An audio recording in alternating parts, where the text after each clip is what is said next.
So in this class, we are going to start now internal combustion engine design. I will talk about the theory of internal combustion engines.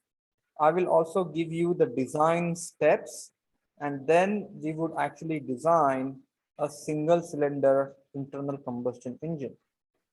And we are going to do this design with the back of the envelope calculations, essentially the mechanics of material calculations that are based on thermodynamic principles that we have studied in your Thermo 1 and Thermo 2. The one important part is in Thermo 1 and Thermo 2, they don't talk about the implications of thermodynamics onto the design of mechanical component. So that would be interesting part that I would discuss in this course. Also, I would be introducing you to a software that is used very commonly for engine design. And you can design different types of engines. So at one time I had a project wherein they didn't want the connecting rod and piston articulation. So think about it, that there was just this solid rod. Part of it was piston, part of it was connecting rod. So connecting rod was going back and forth. So we designed it from mechanical design point of view, and then we validated our design using the Lotus engine simulation software. And finally, we built that engine and tested on a dyno system that we have in the simulator building. So I do not know how many of you are interested and curious about design of internal combustion engines. So internal combustion engines are used in cars, generators, weed whacker engines, and it has been around. It's an engineering marvel in my opinion, and I will give you the reason why I think it's sort of an engineering achievement, and all mechanical engineers should be extremely proud of internal combustion engine design, because we can actually take something like fuel and very efficiently, at the same time controlling the pollution, convert heat into work. That being said, there are a lot of concepts I can discuss, and I can go in a lot more depth and give you all the tools to be successful if you want to get into some type of automotive industry. And one thing I want to tell you, the engine design, fortunately or unfortunately, is not taught by at ASU by any other school.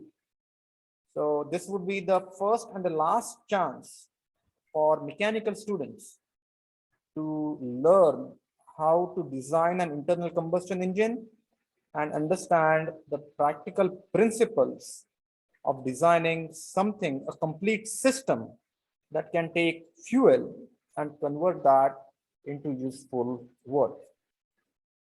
So I want to ask this question before we start discussion. How many of you are interested in internal combustion engine design?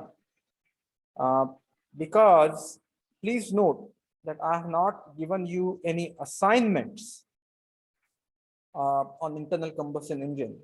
I have not given you any quizzes on internal combustion engine. I have not given you any exams on internal combustion engine, or I have not given you any projects on internal combustion engine.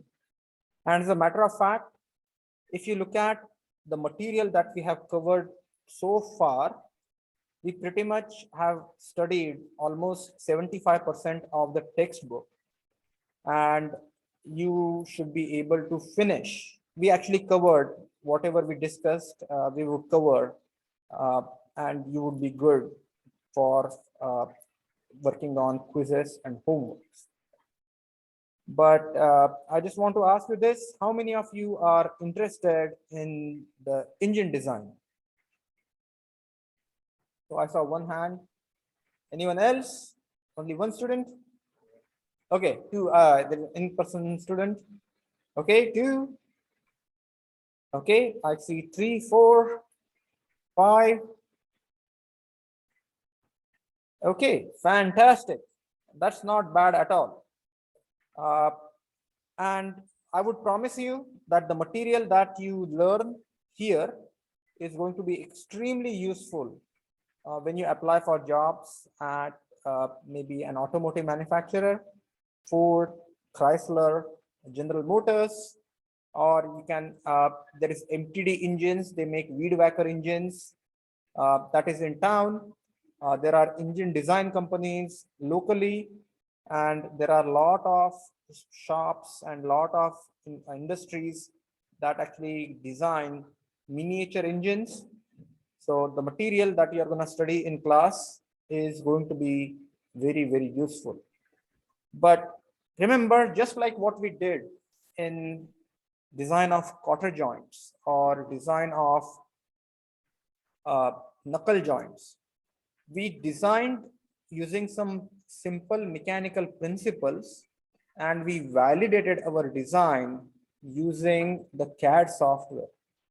So what I'm going to do is I'm going to do this back of the envelope mechanics of material thermodynamics calculation by hand, and then I'm going to expose you to this Lotus engine simulation software, and then I would encourage you to do the tutorials or validate the designs that we are looking at by using that software. Unfortunately or fortunately, Lotus engine software, when I started using, they used to give only single cylinder engine design option for free. But the recent change in their policy is that they upgraded the freeware of Lotus engine simulation for multi-cylinder engines. So not only you can design a single cylinder engine, but you can design a multi-cylinder engine. So here is the thought exercise. For an example, whatever car you drive, say for an example, maybe a Honda Civic, then you look at Honda Civic engine, 1.6 IVT, 16 valve, gasoline engine. Once you look at the specs of the Honda engine, you will know the bore, you will know the stroke, you will know all other parameters like valve timing diagrams and when the valve opens, closes. What you can do is you can take all this basic information, create a graphical model inside the Lotus engine simulation software, and actually validate what would be the theoretical performance of the engine.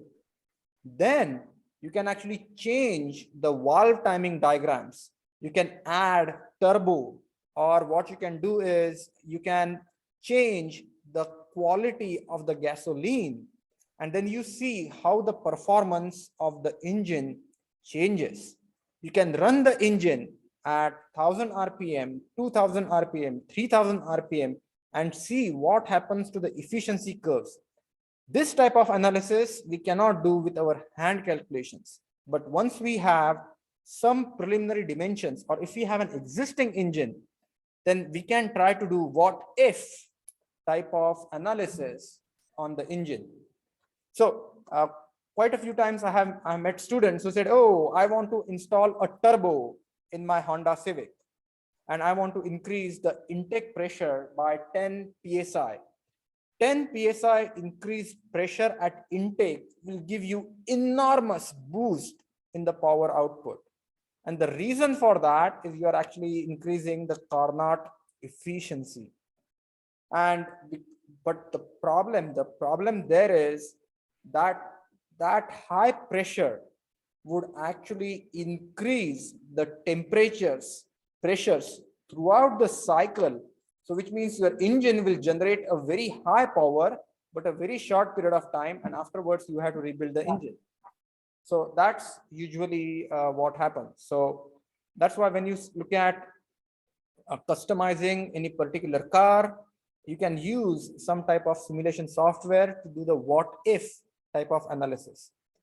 So what I want to show you is, before I begin, I want everyone to quickly log in to canvas. And I will share my screen. So I want you to log in to Canvas. Please go to Mechanical Engineering Systems.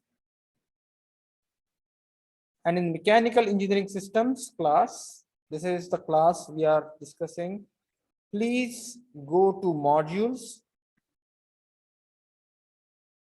All the lectures are video recorded and uploaded. I also uploaded the handout or the class notes for worm and worm gear.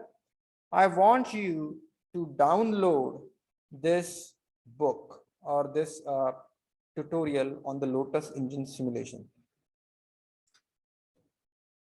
And then there is a software. I also added the link to the software. The software is also uploaded. So you can download that software as well. And are you able to see my screen? The Lotus Engineering software manual.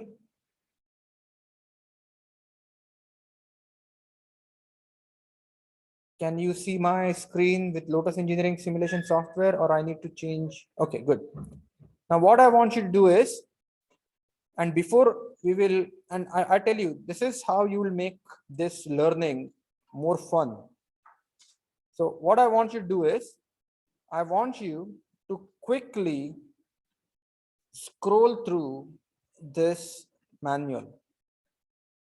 And I assume that on the side, you are downloading this software, Lotus Engine simulation software, and installing this software. So what I'm going to do is, I'm going to talk about the theory of internal combustion engine. Some of that theory you must have studied from maybe Paulos Michaelides or Professor Rajdas. So Professor Michaelides and Professor Rajdas, they teach thermocycles. So I'm sure you are familiar with diesel cycles, Otto cycle, dual cycles. But please understand that when you actually design the engine based on this thermodynamic principles, the design principle is little different. So what I want you to do is, as I go through this, I would like you to do this tutorial, which is basic single cylinder engine model. And what I want you to do is, please note, this is a completely optional exercise. There is no grade for this, but it will give you enormous amount of confidence when you design an engine or when you actually run some simulations. So this will also talk about, I want you to do this. And when I work out the piston cylinder engine design problem, and once we find the dimensions from our hand calculations, I want you to go back. I want you to go back and change this engine simulation to reflect the cylinder diameter, piston diameter, cylinder material, piston material, and all other stuff that the hand calculations give us. And then you can actually run the performance of the engine. This will actually give you performance curves of the internal combustion engine that you would design. And then you can, that will give you a very good confidence in your design. And this is a very important skill that you can add on your resume, saying that you know how to design an internal combustion engine and how to simulate internal combustion engine using Lotus simulation software. Everyone with me so far? Please understand, this is completely voluntary exercise. So you don't have to do anything. But if you want me to take a look at your simulation, you are welcome to send it to me, or you are welcome to upload in Canvas, and I would be happy to take a look at it. But this is a purely optional exercise. Now, the important part is internal combustion engine comprises of fluid structure interaction, because what you have is you have gas. And I'm sure, did you study flow through pipes? So basically when the fluid flows through pipe, because of the friction, depending upon whether it's a gas or whether it's a liquid, properties change. So in an ideal scenario, we ignore all that, but in the actual situation, you will have to take into account the engine model with intake and exhaust manifolds. These manifolds are simply represented as pipes, because please understand, these pipes will change your intake pressure, it will change your exhaust pressure, it will also change the way your vehicle is going to sound. It depends upon these pressures. So this is a tutorial that I would encourage all of you to do. And then you can do parameter studies. If you are really looking at applying to Ford, GM, or Chrysler, or Toyota, or Honda research, then if you want to build that skill, then please do this building a multi-cylinder engine model. Earlier software, Lotus engine software, we couldn't do it. The free version did not allow us to build a multi-cylinder engine. They charge a lot of money for this software. But fortunately, they relaxed the license restriction. So this would be a very good exercise. And next thing is, what if you want to design an engine that theoretically approaches Carnot cycle? Let me ask you this question. How many of you have seen the Fast and Furious? Any of those from 1 to 9? Okay. Online students? Fast and Furious? Movie? Driving? Or torque? Oh, no, I've seen it, yeah. Okay, good. All right. Have you seen that what they do is they have nitrous, and then in the last leg of the race, they fire the nitrous, and then all of a sudden the car output, like car takes off. Why is that? The nitrous has a higher octane, so it burns hot pressure. It does. Really? It actually makes more horsepower, but that's not really how it works in the movie. Okay. Like a turbo boost. No. So I'm going to ask you guys, why does nitrous give me a high power output? And then if it does, then why do we do it only for a short duration of time? Why not to do it all the time? We'll get more power. Doesn't it lower the temperature? It'll overheat if you. So if you actually, as a matter of fact, I want to give you, this question was asked to one of my students who got hired in GM. So the answer to this question, and he answered it perfectly because I already told them the answer in class. The answer to that is, by adding nitrous, you are approaching Carnot cycle. Now, what does this mean? Remember, the most efficient cycle is Carnot cycle. Remember Carnot cycle? Do you remember the TS diagram and PV diagram for Carnot cycle? No? Yes. It's a rectangle. So what is Carnot? So let me tell you physically what happens with nitrous. As soon as you inject nitrous, has anyone seen nitrous? Tried nitrous? Don't try it. What it does, it actually cools the system. So as soon as you inject nitrous, the intake temperature drops down. What does that mean? That means air that is going in as a hot gaseous medium gets super duper compact, gets super compressed. What that means is there is a lot more air available for combustion, which means you are starting, all of a sudden that area under the PV curve increases. As soon as the area under the PV curve increases, what happens? What happens? Power output increases. But what is the problem with increasing the area under PV curve? Your P and T at the after the compression and after expansion, after compression and after ignition, they go beyond the mechanical limits of the engine. So that's why if you do nitrous a lot on engine, the engine basically gets damaged. What? blown up. Blown up. The other thing is, if you look at the nitrous, what happens is the amount of nitrous that you need to inject is quite high. So that's why you have separate nitrous tanks, and then you flip in and then you introduce that in the throttle body. That affects the seals and the joints, because all of a sudden it gets cold, and then basically you have issues that happen with sudden cold temperature exposure to mechanical materials, and etc., etc.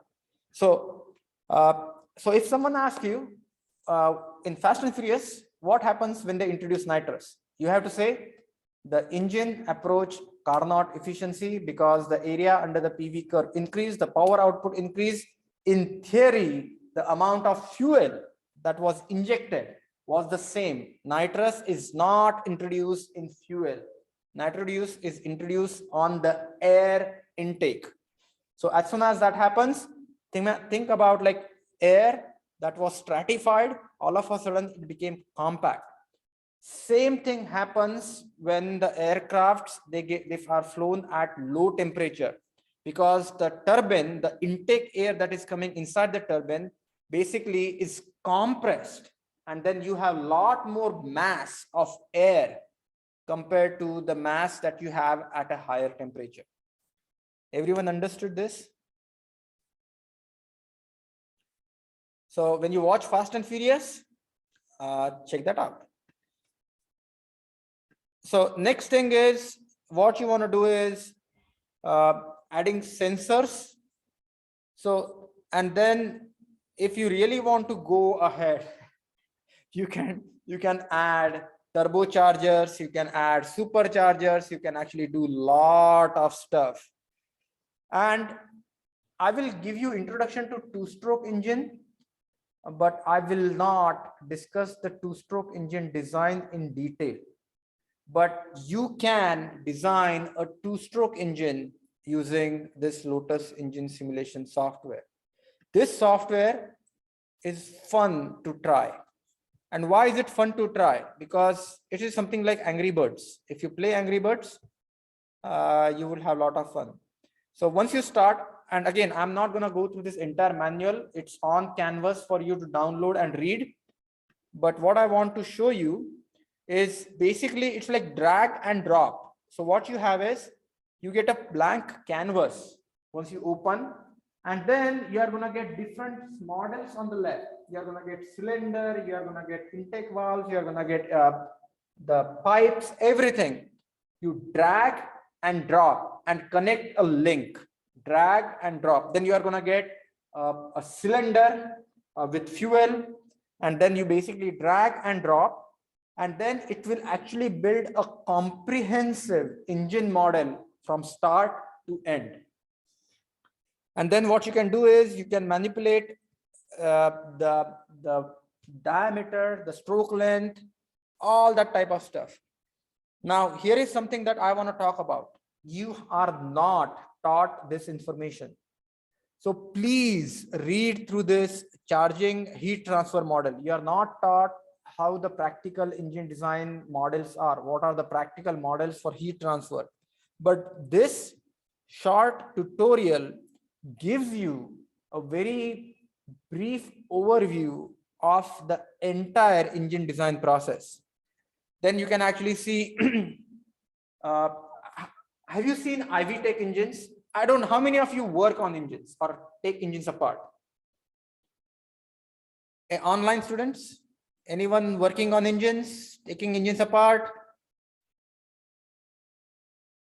Can you hear me or no in chat window? Yes. So if you look at the Honda IV Tech engines, they have two camshaft lobes. One lobe of camshaft changes the valve timing at slow speed, because at that time air has a lot more time, air and fuel has a lot more time to get inside the cylinder. The other thing is, at high speed you have to open and close the valves for a slightly more time, because air does not have enough time to get in and get that combustion done and get out.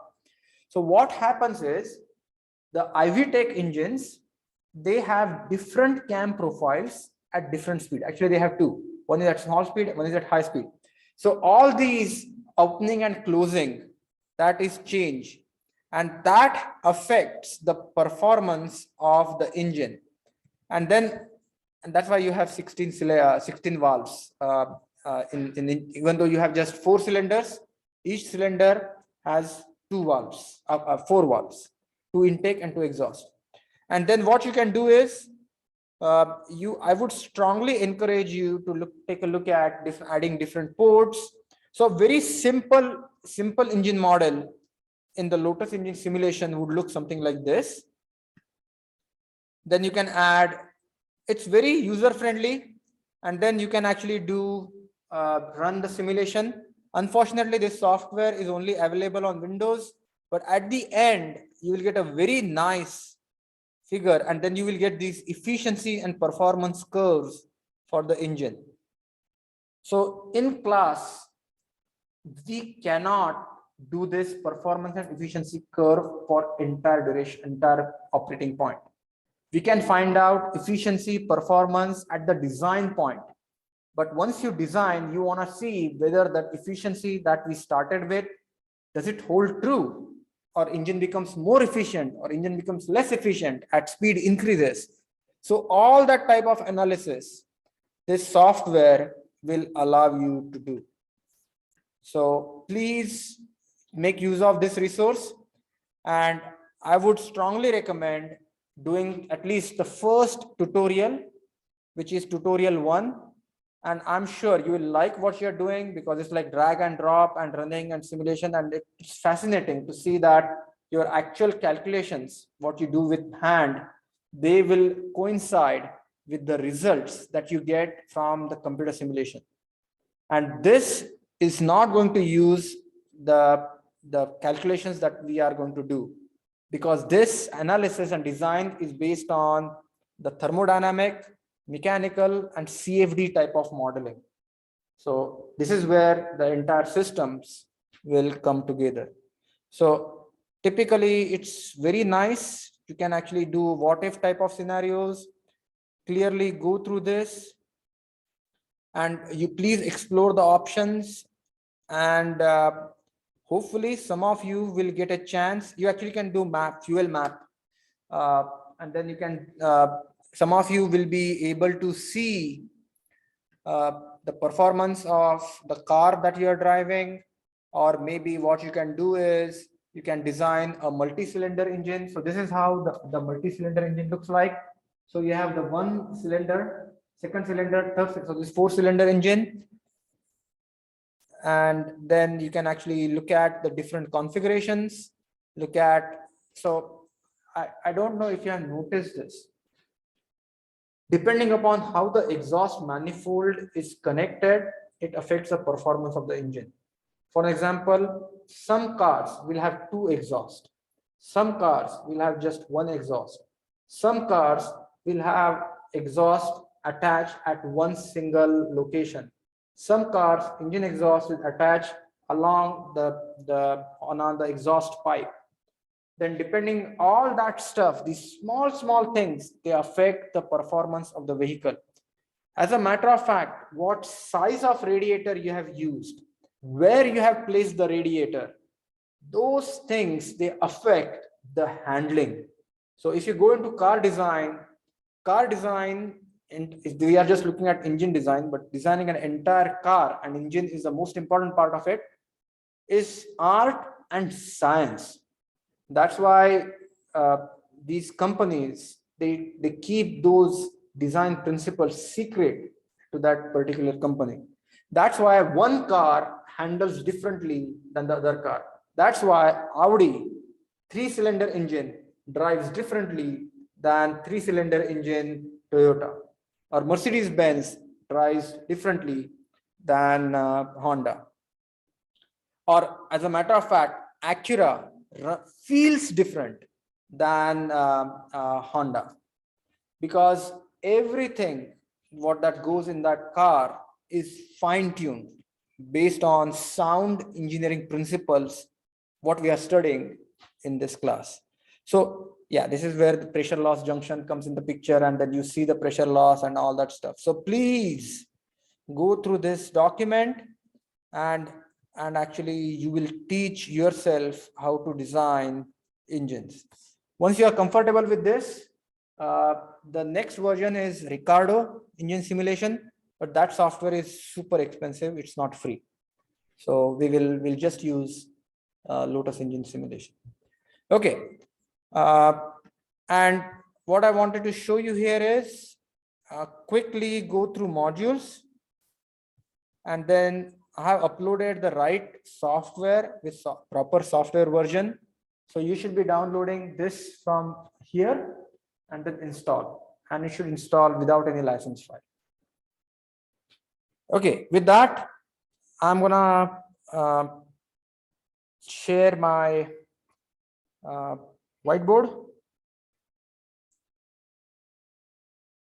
And are there any questions at this point?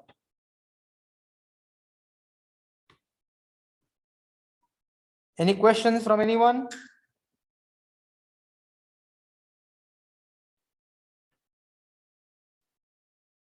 If there are no questions, let's start from the very basics.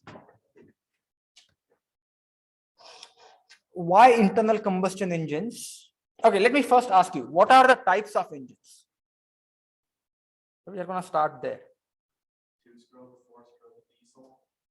Ooh. Okay, I want a little bit more basic. Combustion, electric. Yeah.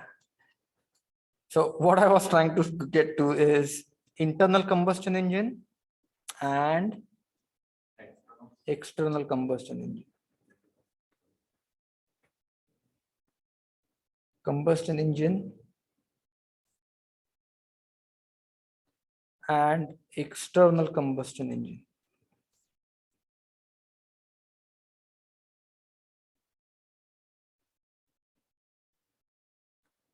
So what are the internal combustion engines? Give me some names. You rightly said 2-stroke engine. There is 4-stroke engine. There is internal gasoline engine, external gasoline engine. What are the external combustion engines? Steam engine, turbines. Yeah, Wankel is, oh yeah, think about Wankel. Yeah, I had a project with Wankel engine. Anyone has experience with Mazda RDX or RX-8 Wankel engine? Oh, rotary. Rotary. Did anyone try? I had a student, I drove that car before it was discontinued. So yeah, so we'll talk about Wankel engine. There are variations. If you Google my research, I designed Weissman engine.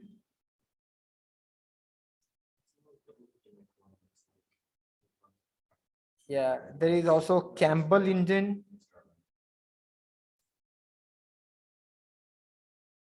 So Campbell engine was the variation of Wankel engine. Weissman engine is the variation of piston connecting rod engine. So if you can look at, and I published papers on these as well. So you're welcome to just look at the papers and the analysis and the dissertation and thesis of the students who came from our lab. Anyway, so point here is both of these are internal combustion engines. Since somebody added Wankel, I thought I might as well Weissman and Campbell engine. Okay, so in internal combustion engine, the word says combustion. Combustion happens inside the cylinder. That's why it is internal combustion engine. In the case of external combustion engine, combustion happens outside the cylinder. That's why it's an external combustion engine. For an example, let's start with an external combustion engine, a very simple external combustion engine is a steam engine. Actually, as a matter of fact, I designed steam engines too. So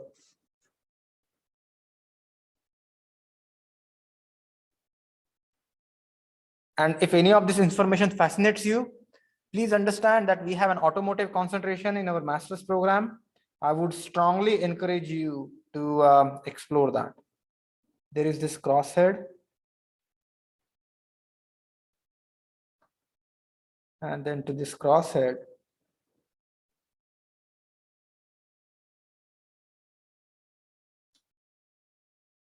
you have the crank and connecting rod.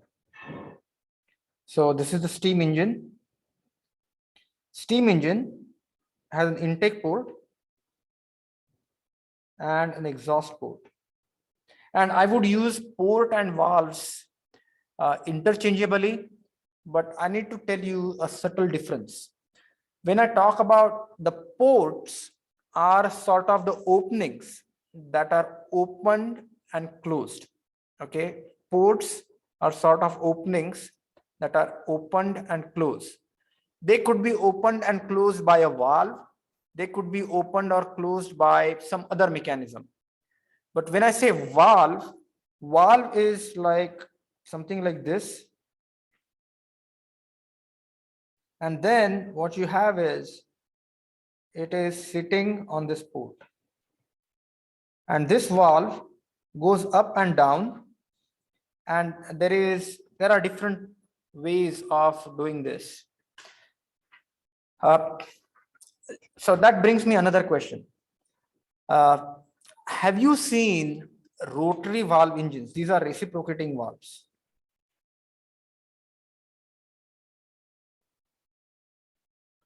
Similarly, there are rotary valves engines. So basically what happens is, you have, think about like valve like this, and you have something here, and this kind of rotates and then opens or closes the opening. So this is rotary. So I did research on rotary valves and reciprocating valves as well. In our Weismann engine design, we did not use the valves. We just use the ports. So we use two-stroke engine design. Two-stroke engine design basically is much more simplified than four-stroke engine design. Anyway, so in steam engine, this is intake, this is exhaust. And what happens is, you have this boiler.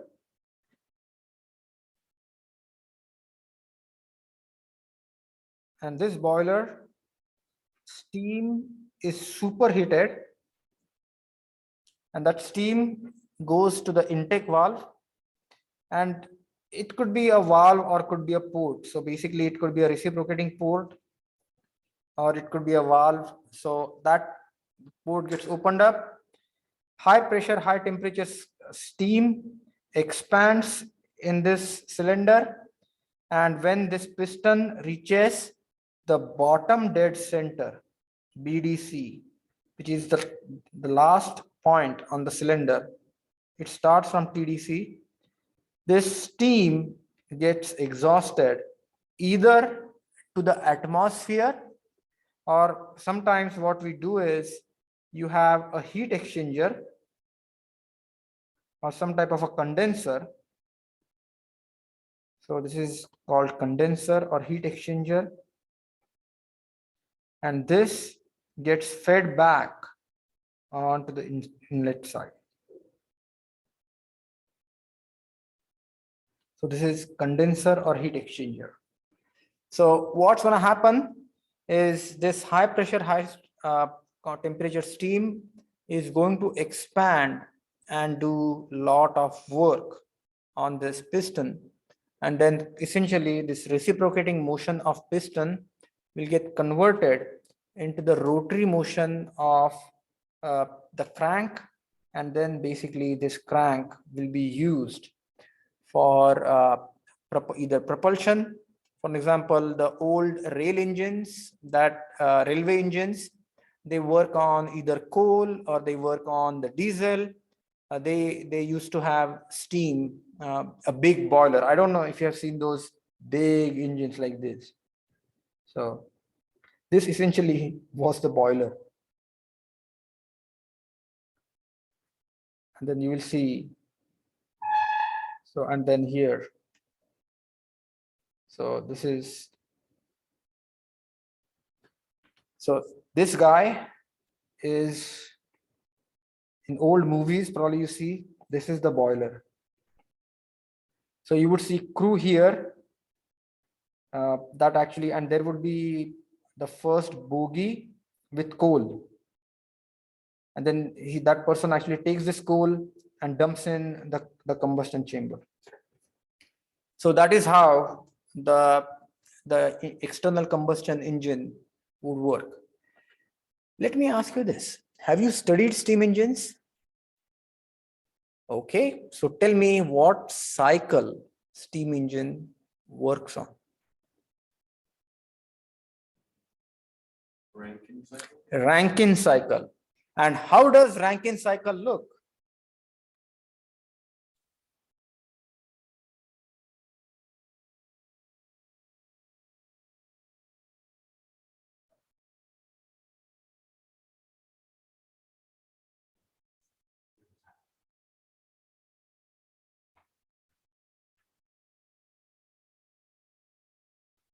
This is how the Rankine cycle looks like.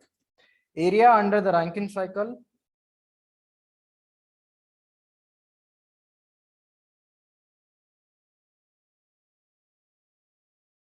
is, now is this cycle is very important, clockwise or counterclockwise? This, why is it clockwise? You're starting at like the bottom left, and then you're heating it up, but reduce the pressure. Correct. But the answer to that is it's clockwise because the work is done by the system. Work is coming out. Work is done by the system. In air conditioning systems, the cycle is counterclockwise because the work is done by the compressor onto the refrigeration fluid. So work is going in. The desired effect is the temperature cooling down. In the case of Rankine cycle, the cycle is clockwise because the work is coming out. So this is an engine. Now, there are two Rankine cycles. What are those? So let me ask you this. What is this here? This is the stroke from TDC to BDC. So this is basically, this L is the stroke, and all this information will be used when we actually look at internal combustion engine. But I just want to relate the concepts that you studied in thermodynamics to some practical design problems. Yeah, what are the two types of Rankine cycles we use, or they are used?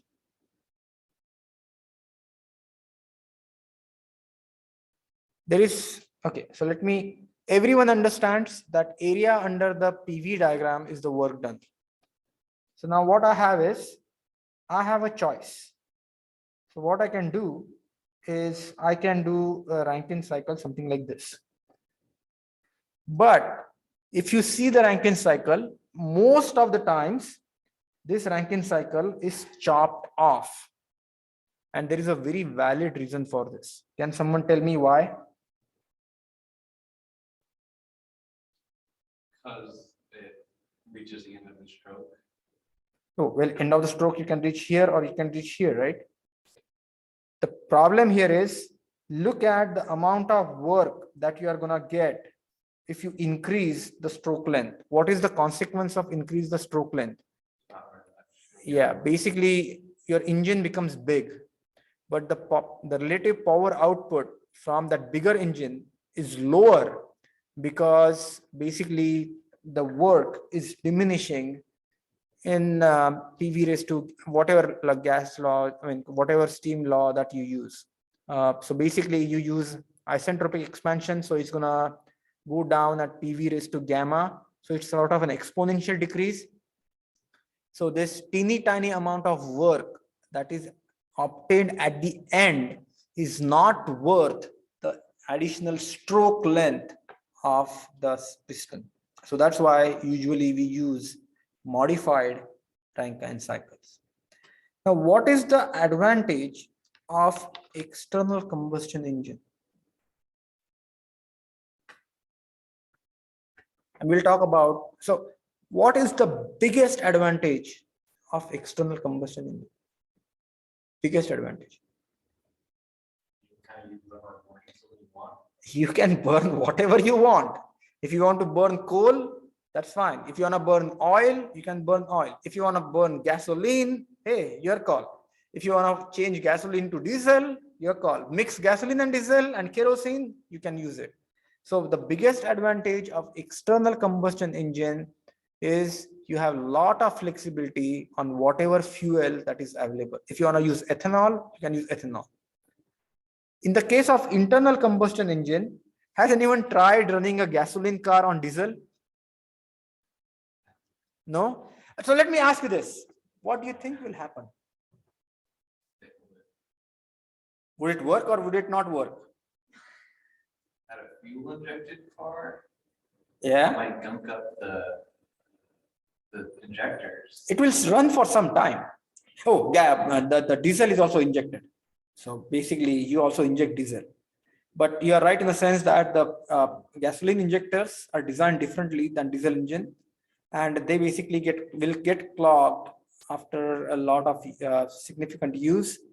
But if you really want to try it, the diesel will run, the car will run, but then you will see that it will start misfiring, and then basically smoke will start coming out of it, and eventually you will notice that if you do it for a long time, long means say half an hour or 45 minutes, your engine will need to be rebuilt, or your injectors will get clogged, or basically the pressures, it will start vibrating. So there will be excessive pressure and temperatures, because if you look at purely the calorific content of the fuel, the diesel has more calorific value.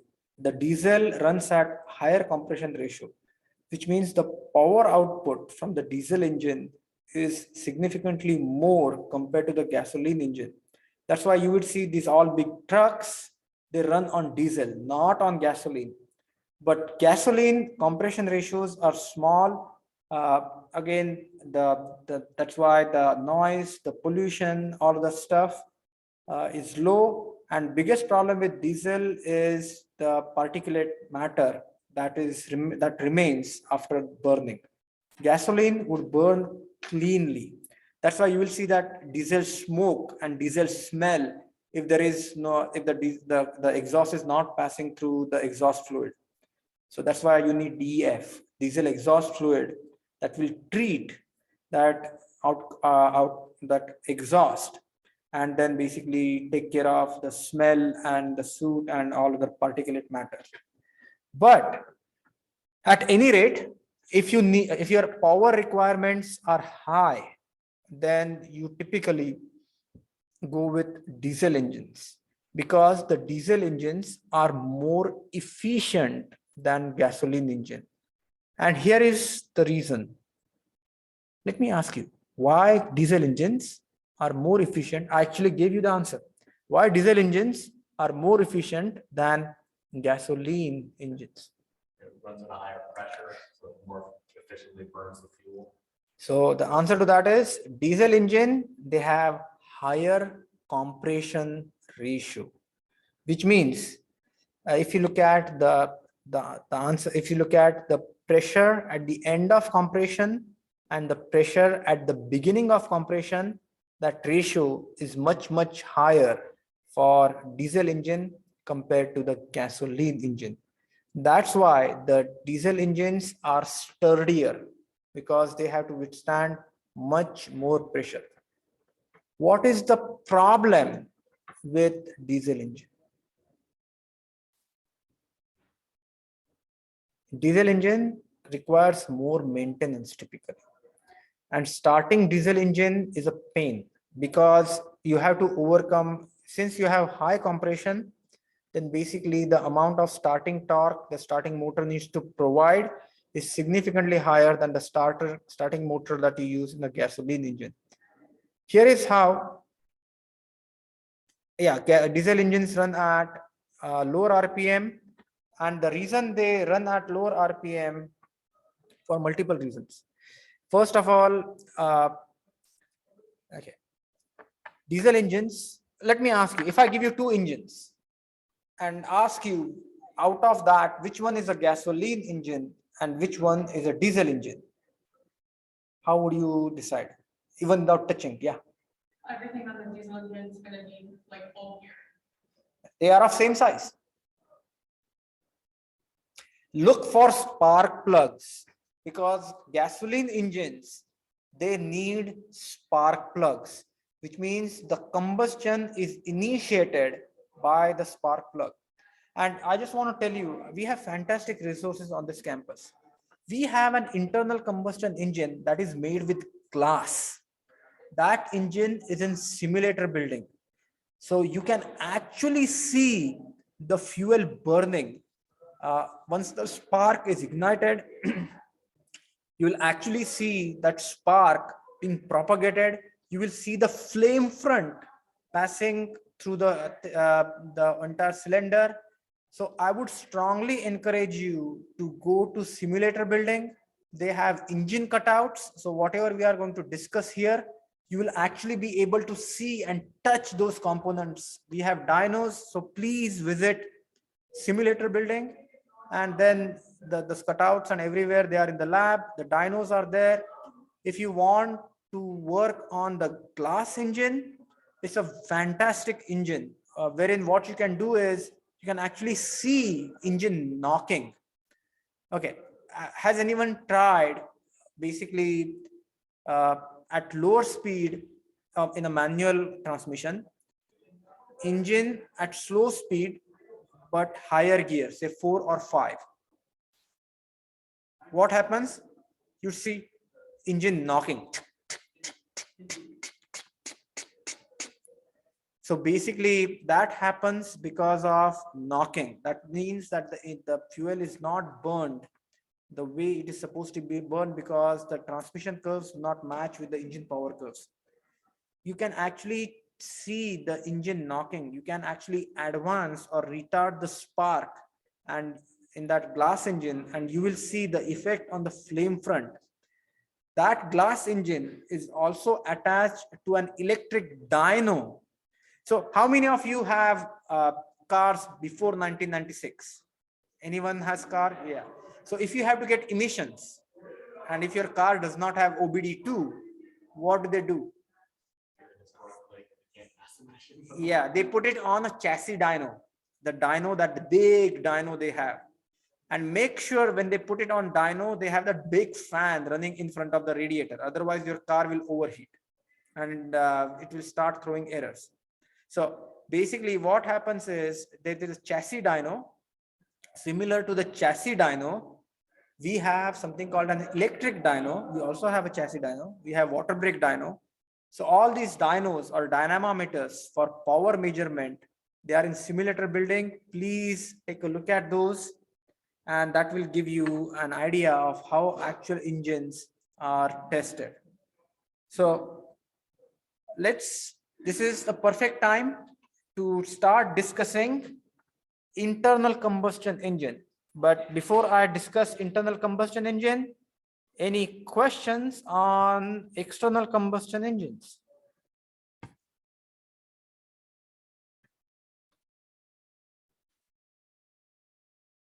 Any questions on external combustion engines from thermodynamics, cycles, PV diagram, TS diagram? External combustion engines would serve as a good replacement for internal combustion engines? Nah. The only place where external combustion engines are used effectively is in railroad applications, because availability of coal and other stuff. But uh, then they can use crude oil to burn. So external combustion engines, I have seen external combustion engine used widely uh, in countries like Africa, or where they don't have a source for electricity. So the external combustion engines, just like this, because they have wood, they have the waste, basically animal waste, that can be burnt. And what they have something called as, they actually generate the gas from the compost. You cannot use that in an internal combustion engine, but you can certainly use that to burn, to use fuel at external combustion engine. For internal combustion engine, you have to have very good control over the fuel, because the fuel is going to get burnt inside the cylinder. Here, only thing that you are pushing in is steam, and that water you can just purify and it would be fine.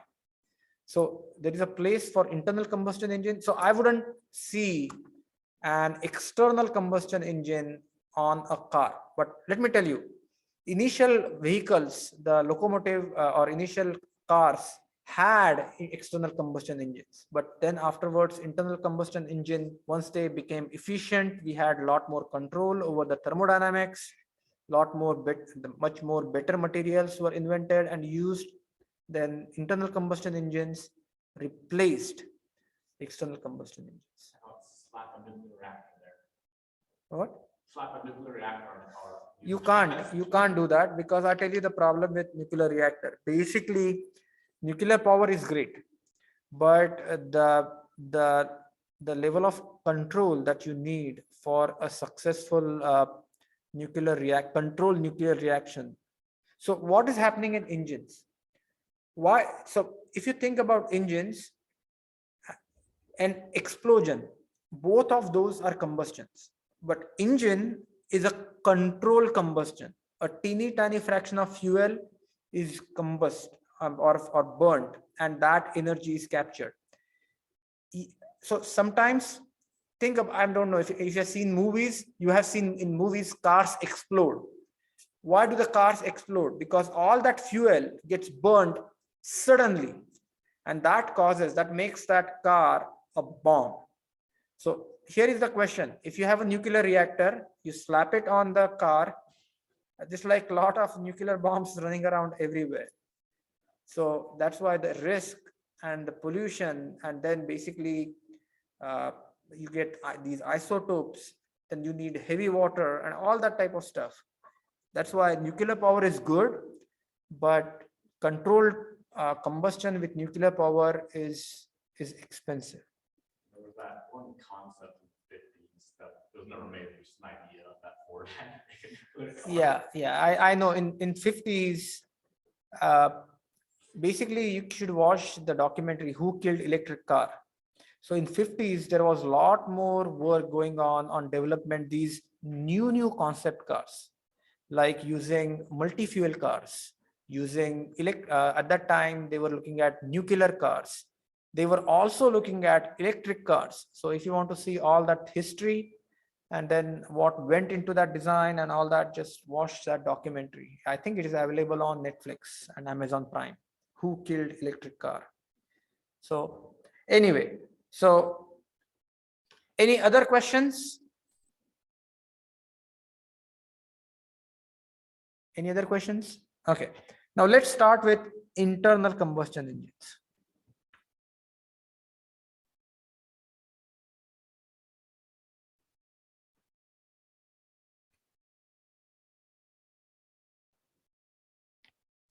So in internal combustion engines, as the word says, the fuel is burnt inside the cylinder. And let me give you a simple same example, horizontal engine.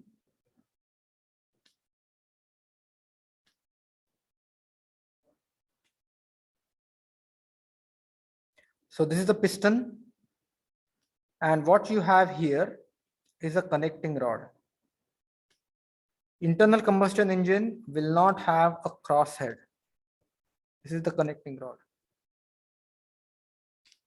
So this is also called as, this is cylinder.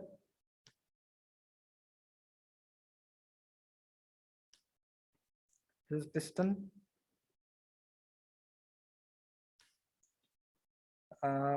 This is connecting rod, also called as con rod, and this is crank. And here, what you have is, depending upon whether it's a diesel engine or a gasoline engine, you would have a spark plug or you will have a fuel injector. So this is the intake side. This is the exhaust side. And let's start with a spark ignition engine. So I'm going to start with something called as SI, or spark ignition.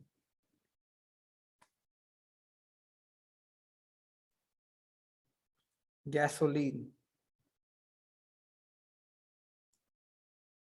engine. And here there is a spark plug.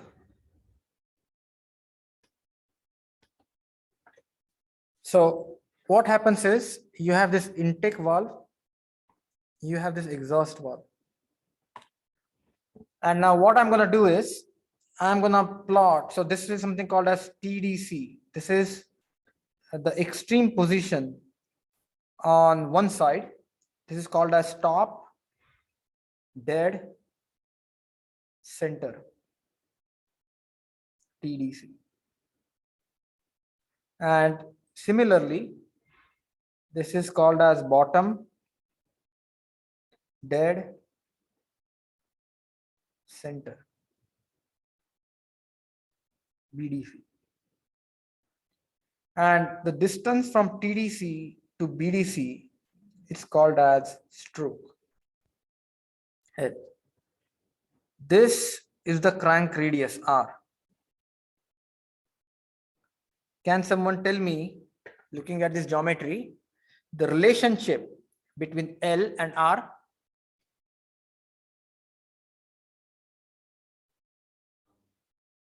L is 2R. Correct.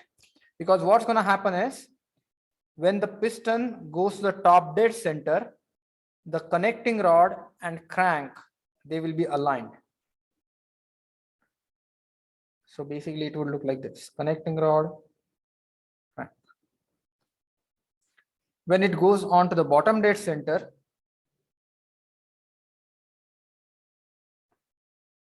it's gonna be like this: connecting rod and crank.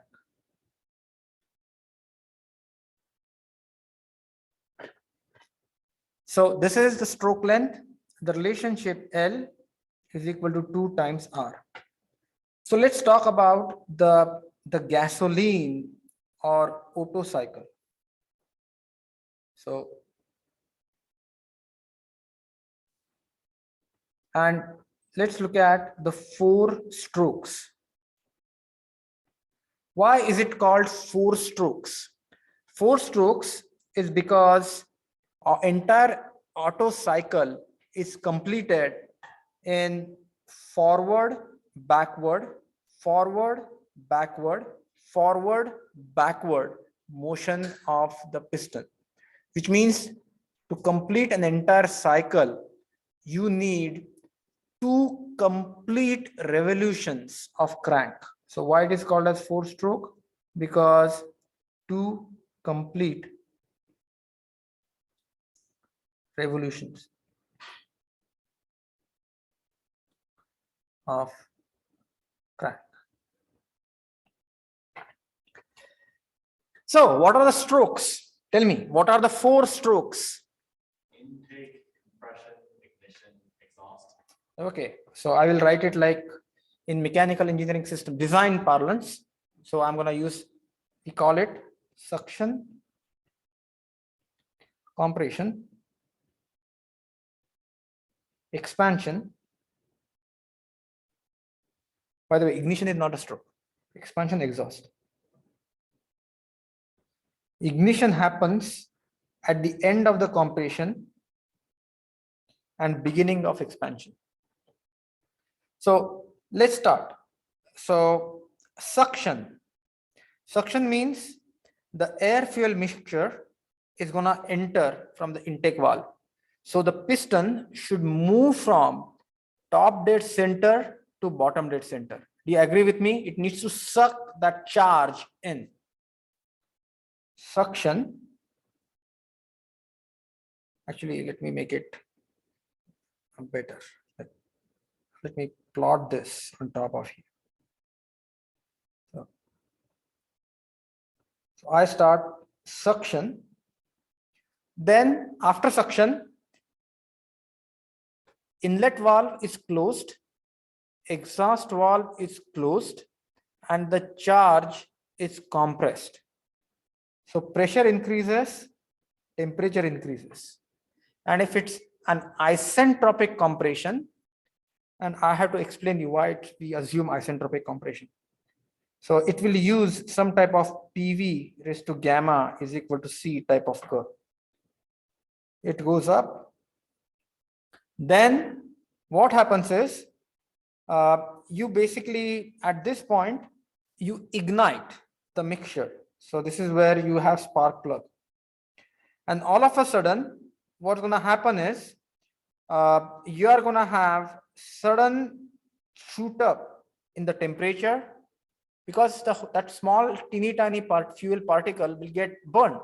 So the temperature is going to increase, the pressure is going to increase. So you basically